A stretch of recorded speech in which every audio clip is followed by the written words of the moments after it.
안녕하세요. 홍프로 스포츠입니다. 적중하신 가족방분들 모두 축하드립니다. 홍프로 가족방에서 모든 경기, 언오버 및 핸디캡, 최종 조합 공유해드리고 있습니다. 적중률 높은 홍프로 가족방은 고정 댓글에 있는 링크로 문의해 주시기 바랍니다. 5월 31일 제1리그 일본 축구 7경기 분석 시작하겠습니다. 첫 번째로 후쿠오카 대 도쿄 베르디 경기 알아보겠습니다.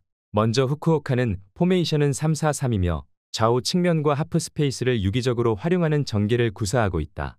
이와사키와 후지모토는 좌측 공격 지역에서 짧고 빠른 연계 플레이를 통해 수비 라인을 흔드는 플레이에 능하며 그 사이로 마츠오카가 박스 근처로 침투해 마무리를 시도하는 장면이 자주 연출된다. 특히 이와사키는 좌측 터치라인에서 시작해 하프 스페이스로 파고드는 움직임이 정교하고 후쿠오카는 이선의 조밀한 패턴 전개를 통해 공격 템포를 끌어올리는 데 강점을 보인다. 3백 기반이지만 측면 커버 속도도 빠르며 역습 대비 안정성도 갖춘 팀이다.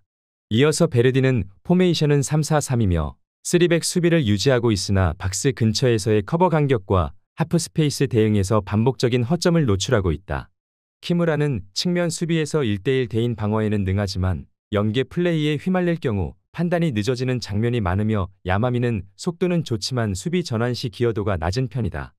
모리타는 빌드업 중심에서 탈압박에 기여하지만 전방 압박이 무너질 경우 미드필더와 수비 간 간격이 벌어지면서 하프 스페이스가 노출되는 구조가 반복되고 있다.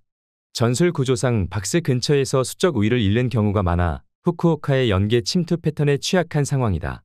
후쿠오카는 전방에서의 연계 전개와 하프 스페이스 침투 전술의 완성도가 매우 높은 팀이다. 이와사키와 후지모토, 마츠오카의 조합은 페널티 박스 근처에서 수비 간격을 흔들 수 있는 전개를 완성하고 있으며 베르디는 그 구조의 정면으로 대응하기엔 수비 커버와 리커버리 능력이 부족한 흐름이다.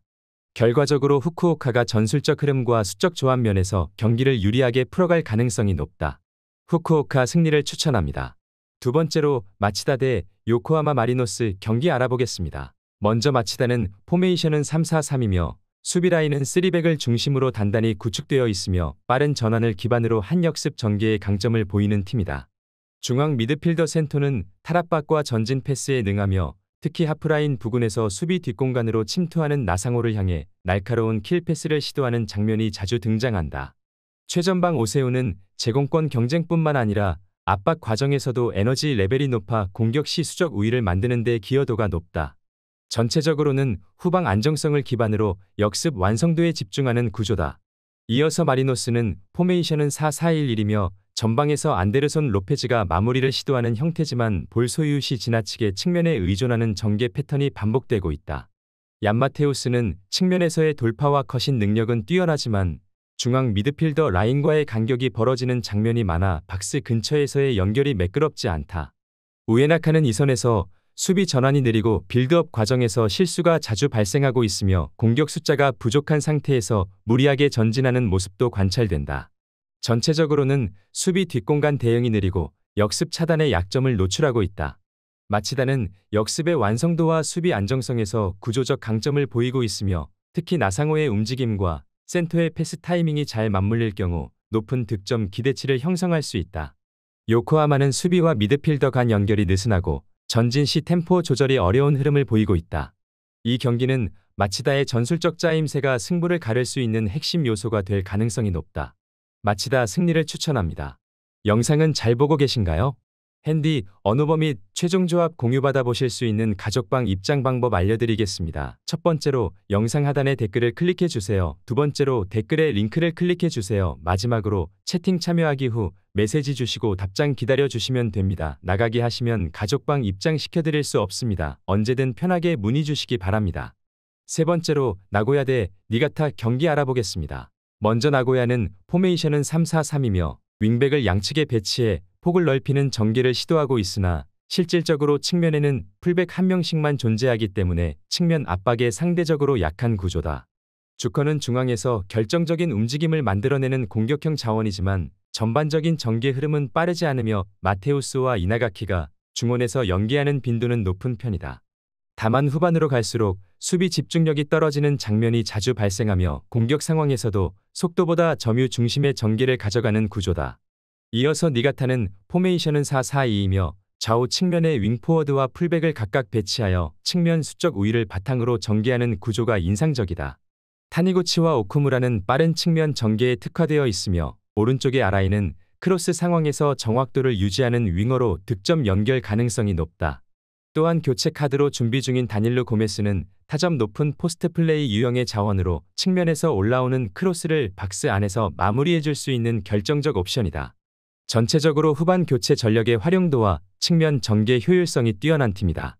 니가타는 측면 수적 우위를 기반으로 안정된 전개 흐름과 교체 전력 활용의 강점을 가진 팀이다. 나고야는 윙백 1인 배치로 인해 측면 대응에서 구조적 약점을 드러낼 가능성이 높으며 이러한 수적 불균형은 시간이 갈수록 실점으로 연결될 수 있는 흐름이다. 이번 경기에서는 니가타가 전술 구조와 유연한 교체 운영을 통해 경기 흐름을 가져갈 가능성이 높다. 니가타 승리를 추천합니다. 네 번째로 가시와 대 비셀곱의 경기 알아보겠습니다. 먼저 가시와는 포메이션은 3-1-4-2이며 중앙 미드필더 고이즈미가 전형적인 박스투박스 유형으로 활약하고 있다. 고이즈미는 후방 수비라인과 최전방 사이의 넓은 공간을 커버하면서 중원에서의 압박 회피와 공격 전개 모두에 기여한다. 그는 특히 공격 전환 시 호소야와 카키타를 향한 빠르고 정확한 전진 패스를 자주 시도하며 호소야는 박스 안에서의 위치 선정과 마무리에서 뛰어난 집중력을 보여주고 있다. 카키타는 중거리 옵션과 세컨볼 경합 능력을 함께 갖춘 유형으로 전체적으로 가시와는 중원 지배력과 페널티 박스 접근 패턴에서 강점을 보이는 팀이다. 이어서 고베는 포메이션은 4-3-3이며 아사카와 에리크가 좌우에서 침투를 시도하며 이데구치가 중원에서 균형을 유지하고 있다. 그러나 이데구치가 수비적 역할에 더 집중하는 구조 속에서 가시와의 박스투박스 전개를 전방에서부터 효과적으로 차단하기엔 어려움이 따를 수 있다. 수비진의 압박 타이밍이 늦고 박스 근처 공간을 자주 비워두는 모습이 자주 등장하고 있으며 특히 중원과 수비라인 사이 공간이 벌어질 경우 고이즈미 같은 전개형 미드필더에게 공략당할 위험이 크다. 전술적으로는 전방 압박보다는 중간 블록을 유지하는 경향이 강해 빠른 템포의 공격의 약점을 드러낼 수 있다. 가시와는 고이즈미를 중심으로 유기적인 공격 구조를 만들며 박스투박스 전개를 통해 공간 점유와 침투 패턴에서 뚜렷한 강점을 보이고 있다. 비셀고베는 수비 구조의 간격 유지와 전환 타이밍에서 불안정한 모습을 드러내고 있으며 중앙 수비 대응에서의 반복적인 리스크가 실점으로 이어질 가능성이 높다. 가시와가 전체적인 전개 템포와 마무리 구조에서 더 나은 경기력을 발휘할 수 있는 흐름이다. 가시와 승리를 추천합니다. 영상은 잘 보고 계신가요? 핸디, 언어버 및 최종 조합 공유받아 보실 수 있는 가족방 입장 방법 알려드리겠습니다. 첫 번째로 영상 하단에 댓글을 클릭해 주세요. 두 번째로 댓글에 링크를 클릭해 주세요. 마지막으로 채팅 참여하기 후 메시지 주시고 답장 기다려 주시면 됩니다. 나가기 하시면 가족방 입장시켜드릴 수 없습니다. 언제든 편하게 문의 주시기 바랍니다. 다섯 번째로 산프레체 히로시마 대 가와사키 경기 알아보겠습니다. 먼저 산프레체는 포메이션은 3-4-3이며 좌우 측면 자원들이 중앙으로 파고드는 인버티드 패턴을 기반으로 공격을 전개하고 있다. 에이스 마에다는 측면에서 중앙으로 드리블을 전개한 후 인프런트로 반대편 골대를 향해 감아차는 형태의 슈팅에 강점을 지니고 있으며 이러한 공격 루트는 페널티 박스 외곽에서부터 수비 라인을 흔들고 슈팅 각도를 확보하는 데 유효하다. 제르맹은 최전방에서 제공권과 압박 모두에 기여하며 가와베는 중원에서 패스 간수와 템포 유지 능력을 기반으로 2선과 3선을 유기적으로 연결하고 있다. 전체적으로 슈팅 타이밍과 공간 창출력이 뛰어난 팀이며 특히 좌우 전환 이후 공간을 넓게 활용하는 전개 구조가 강점이다. 이어서 가와사키는 포메이션은 4-2-3-1이며 고바야시를 최전방에 두고 마르시뉴와 와키자카가 2선에서 공격을 전개하고 있다. 그러나 마르시뉴와 와키자카 모두 볼을 오래 끄는 경향이 있어 빠른 템포의 전개보다는 정체된 흐름을 자주 보이고 있다. 수비 시 더블 볼란치의 간격 유지가 일정하지 않고 박스 근처에서 슈팅 유도 공간을 자주 허용하는 구조다. 측면 수비 또한 커버 타이밍이 늦어지는 경향이 있으며 특히 상대가 중앙으로 파고들 경우 풀백과 센터백 사이 공간을 쉽게 내주는 모습이 반복되고 있다. 산프레체의 인버티드 돌파에 취약할 수 있는 수비 조직 구조를 갖고 있는 상황이다. 산프레체 히로시마는 인버티드 패턴과 인프런트 슈팅 완성도가 높은 팀으로 측면과 중앙을 모두 활용한 공격 루트에서 높은 위협 수준을 유지하고 있다. 가와사키는 측면 수비 커버와 중원 간격 유지에서 불안정한 흐름을 보이고 있으며 슈팅 각도와 타이밍을 허용하는 구간에서 반복적으로 흔들릴 가능성이 높다. 산프레체 히로시마 승리를 추천합니다. 6번째로 간바 오사카 대 가시마 경기 알아보겠습니다. 먼저 간바는 포메이션은 4-2-3-1이며 2선에서 주앙 알라노와 미치타가 넓은 폭을 활용한 전개를 펼치고 있다. 우사미 다카시는 좌측에서 중앙으로 파고드는 인버티드 무브와 중거리 슈팅에서 위협을 가하며 공격 전환 시 빠른 속도로 상대 수비라인 사이 공간을 파고들며 결정적인 찬스를 창출한다.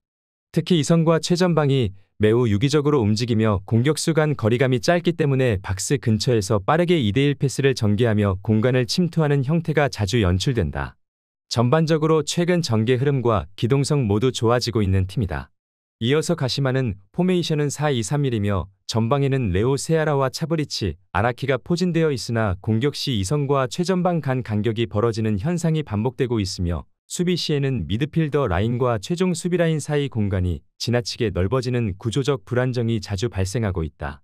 이 간격이 벌어질 경우 상대에게 슈팅 각도 확보 및 전방 침투 경로를 허용하게 되며 실제로 최근 요코하마 마리노스를 상대로도 이와 같은 구조적 허점을 노출하며 패배를 허용한 바 있다. 간바 오사카는 전술적 연계, 침투 타이밍, 결정력에서 상승세를 타고 있는 팀이며 특히 전방과 중원의 연결성이 좋아지면서 위협적인 공격 패턴을 반복적으로 만들어내고 있다. 가시마는 수비 리커버리 속도와 간격 유지에서 지속적인 불안을 노출하고 있으며 이러한 약점은 간바 오사카의 공격 패턴과 상극의 구조다. 간바 오사카 승리를 추천합니다. 영상은 잘 보고 계신가요? 핸디, 언어버 및 최종 조합 공유받아 보실 수 있는 가족방 입장 방법 알려드리겠습니다. 첫 번째로 영상 하단에 댓글을 클릭해 주세요. 두 번째로 댓글에 링크를 클릭해 주세요. 마지막으로 채팅 참여하기 후 메시지 주시고 답장 기다려 주시면 됩니다. 나가기 하시면 가족방 입장 시켜드릴 수 없습니다. 언제든 편하게 문의 주시기 바랍니다. 7번째로 교토상가 대 FC 도쿄 경기 알아보겠습니다. 먼저 교토상가는 포메이션은 4-3-3이며 좌우 측면에 풀백과 윙포워드를 각각 배치해 2대1 전개가 가능한 구조를 형성하고 있다. 나가사와는 박스 근처에서 마무리 집중도가 높고 오쿠가와는 볼 간수와 전진 패스에 능하며 중원에서의 탈압박과 공간 연결을 담당한다. 소타 가와사키는 오른쪽 측면에서 빠른 템포의 드리블과 크로스 전개의 강점을 보이며 양쪽 측면에서 풀백과의 유기적인 연계를 통해 반복적인 공격 루트를 만들어낸다.